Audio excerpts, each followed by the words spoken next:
ये सदर साहब अगर बात करते हैं कि हरियाणा ये मेवात जो इसमें भरतपुर राजस्थान, अलवर राजस्थान और मेवात जो लगता है, या टटलूबाजी और OLX का काम बड़ी तेजी से चल रहा है। काफी लोगों के महापंचायतें भी की गई हैं इस दौरान, लेकिन लोगों के समझ में नहीं आता है। आखिर क्या वजह मानते हो इसको?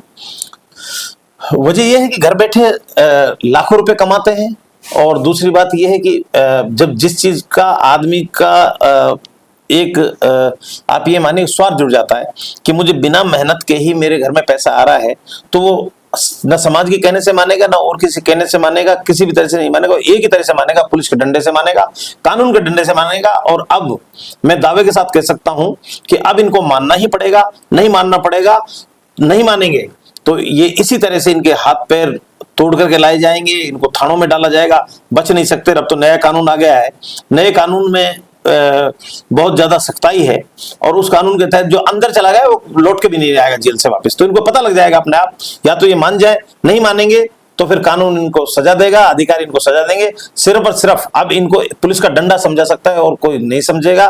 और मैं पुलिस के डंडे के साथ हूँ, 100% साथ हूँ इस अपराध में। ये अगर इस अपराध में सम्मिलित रहते हैं तो पुलिस इनके डंडा मारेगी, पुलिस का बड़ा से बड़ा इनको सजा देगी। तो ये एकमात्र रास्ता है। और रहा सवाल आपने जो किया कि भाई ये क्या कारण है, तो कारण तो बहुत बहुत स्पष्ट है कि मेहनत से कमा नहीं सकते।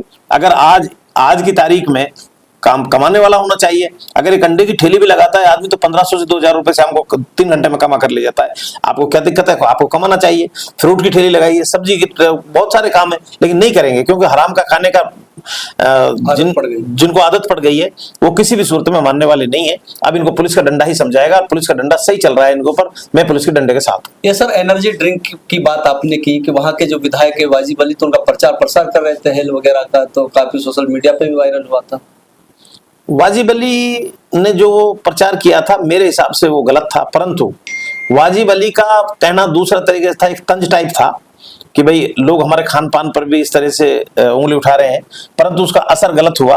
मैंने उस वक्त व्यक्तिगत रूप से भी और वाजिब अली को भी मैंने व्यक्तिगत रूप से भी बात कही थी कि आप थोड़ा सा यहाँ गलती कर गए, क्योंकि गलत चीज का प्रचार करना, वो भी ऐसे आदमी को जो एक विधायक रहा हो, पॉपुलर विधायक है, सम्मानित विधायक रहा है, नौजवान लड़के उनको फॉलो भी करते हैं, उनको वो नहीं करना चाहिए था। मैं उस बयान के बिल्कुल खिलाफ हूं, और वो बयान से कहीं ना कहीं हमको नुकसान हुआ, लेकिन उनका मकसद, उनकी सोच उसके पीछे दूसरी थी, ये बात मैं मानता हूं। ये नहीं थी कि भाई वो इसको वो कर रहे हैं। अभी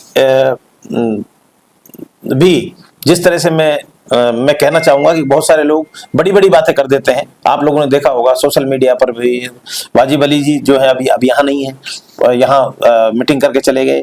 उसके बाद में कई लोग हम ये कर देंगे, हम वो कर देंगे, कहीं दिखाई नहीं देते। तो बात यह है कि आप लोग बजाय प्रशासन को चैलेंज करने के, आप अपने समाज के लोगों को इकट्ठा करिए। आपके फॉलोअर्स हैं। आपके समय में जब आपका राज रहा उस वक्त ये धंधा बहुत जबरदस्त से फला फूला, तो उस वक्त इनको अंकुश लगाना चाहिए था। अगर ये कोशिश करते, इनकी बात का असर पड़ता लोगों में, लोग इनकी बात को मानते, तो निश्चित रूप से इस चीज में कमी आती। लेकिन क्या वोट के लालच में, कौन सा लालच इनको रहे कि इन्होंने इस चीज पर अंकुश लगाने की कोशिश नहीं की। मैं तो अभी भी, चाहे वो ऑस्ट्रेलिया में बैठे हैं, लेकिन वाजिब अली जी से कहूंगा कि आप लोग बजाय ये कहने के कि हम प्रशासन से टकराएंगे या ये करेंगे, इसके बजाय ये करिए कि हम प्रशासन से जब टकराएंगे जब हम हमारे लोगों में इस बुराई को दूर करेंगे। और अगर ये बुराई दूर हो जाएगी तो निश्चित रूप से हम ईमानदारी से, मैं अभी भी कह रहा हूं, यहां कह रहा हूं, मैं आपके माध्यम से भी कहना चाहता हूं कि ये एक बार इस बात की जिम्मेदार लोग कसम खाएं और जिम्मेदार लोग इनको समझाएं कि अब आगे से हम इस गुनाह को नहीं करेंगे।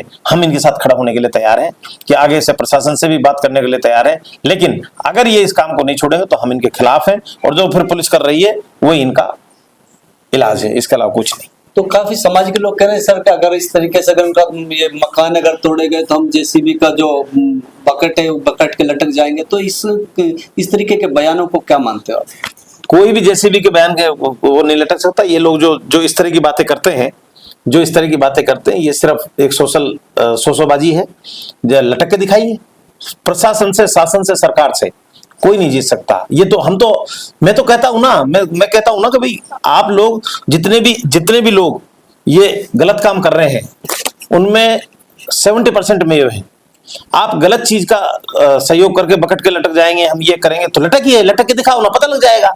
कोई नहीं लटकेगा, फालतू बढ़ावा देना है जुर्म को। दूसरा मैं कहना चाहता हूं कि इनकी औकात वो क्या है, तो ये लटक जाएंगे, प्रशासन से भिड़ लेंगे। सारा देश जानता है कि जब हेमंत सोरेन, जिसके लिए हाई कोर्ट ने ये लिख दिया कि बिल्कुल बेगुनाह इस आदमी को, तो उसको 6 महीने में डाल दे। एक सूबे का मुख्यमंत्री, दूसरा उस पार्टी का सरबराह जनाब अरविंद केजरीवाल, जो आज देश की तीसरे नंबर की सबसे बड़ी पार्टी, जिसके करोड़ों फॉलोवर्स है, बिना वजह सारा देश जानता है कि उसको जेल में डाला हुआ है, तो इनकी तो हैसियत क्या है कि लटक जाएंगे। ये अपराध को खत्म करवाने की बात नहीं करते। और मैं ये कहता हूं, जो इस तरह की बातें करता है वो लोग वो भड़काने की बात करते हैं, वो समाज को सही दिशा दिखाने की बात नहीं करते। समाज को सही दिशा देने का मतलब ये कि हम लोगों को इनका विरोध करना चाहिए। जितने भी लोग ये ओलेक्सबाज, ठगीबाज, गो तस्कर जितने भी हैं, हमें इनका विरोध करना चाहिए। वही समाज की सच्ची सेवा होगी। ये लटकनार, फटकनार, झटकनार, ये सब बातें करना, सोसोबाजी करना, आप पूछो ना उनसे कहाँ है वो लटकने वाले, उसके बाद तो 2 घर और तोड़ दिए। आप पूछ उनसे, आप लोग सवाल कीजिए कि भाई अब कहाँ हो। अगर इतने मर्द थे, इतनी लंबी लंबी बातें कर रहे थे, तो अब जाओ। वो कुछ नहीं है, वो कुछ इस तरह के लोग हैं, लंपट टाइप लोग हैं, वो कुछ भी बोल देते हैं, उनका कोई ज्यादा वो नहीं है। मैं ज्यादा वजन नहीं दूंगा, लेकिन मैं समाज के रहनुमाओं से, जो समाज के जिम्मेदार लोग हैं, पूर्व विधायक हैं, पूर्व मंत्री हैं, और कोई सामाजिक लोग हैं, उनके लिए मैं कहना चाहूंगा कि वो ज्यादा से ज्यादा लोग इस पर ये गौर करें कि इस काम को रुकवाने का काम करें। उसके बाद में अगर लोग इस अपराध को छोड़ने का संकल्प लेते हैं, कोई बात नहीं है। जिन्होंने पहले ठग लिया, जिन्होंने चोरी कर ली, उचक्की कर ली, कुछ भी कर लिया, वो लोग अगर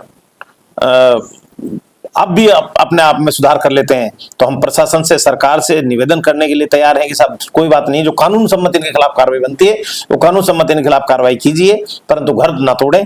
घरों में पूरा परिवार उजड़ता है, लेकिन अगर ये नहीं छोड़ेंगे तो फिर इसी तरह से इनका अंजाम होगा, और पुलिस के डंडे से ये समझेंगे इसके अलावा कोई रास्ता नहीं है। बहुत शुक्रिया।